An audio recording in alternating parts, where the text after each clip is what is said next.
A lot of Texans don't realize that the list of people who are registered to vote is public information, and few know how campaigns combine that basic information with detailed data about where people shop and what they buy. That information helps determine the campaign message you get in texts, phone calls, and emails. Politics reporter John Ingalls spoke with a campaign strategist to get insight on how it works.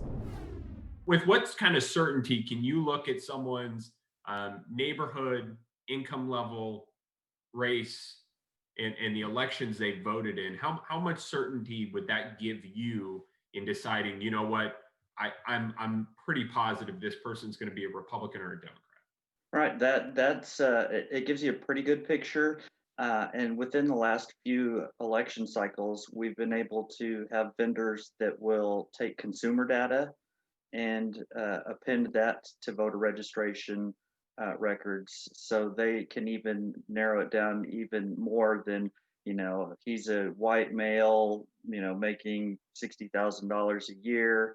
They can also go and say he drives a pickup truck, shops at Cabela's, so he's likely to be, more of a Republican leaning voter as opposed to, somebody who maybe shops at, Whole Foods and drives a Prius, so they can take that consumer data and kind of develop an even a better picture of likely voters.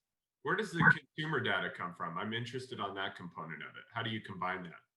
So there are a lot of vendors around the country that do that, and it's information. If you ever get a card for at the grocery store, or the pharmacy, or places like that, that's information that they provide to vendors like that. Also these vendors pull up property records and kind of try to attach that information to voter records as well. And there's some other, if you fill out a warranty card for something, that's all information that gets collected.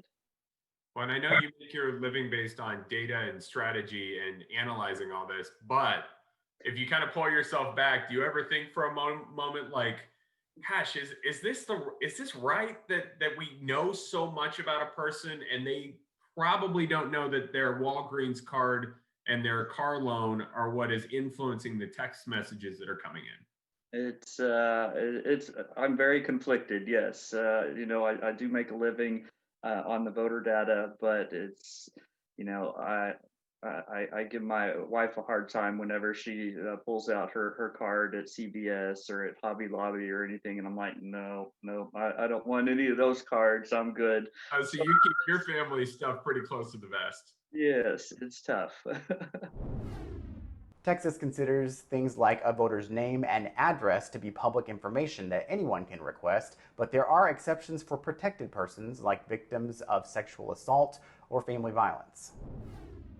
Who the hell elected you and put you in charge of what the media are allowed to report and what the American people are allowed to hear? Top tech leaders face questions about how they restrict content on social media, how a Texas senator turned up the heat in a hearing on Capitol Hill. Controversy over changes to the code of conduct for Texas social workers.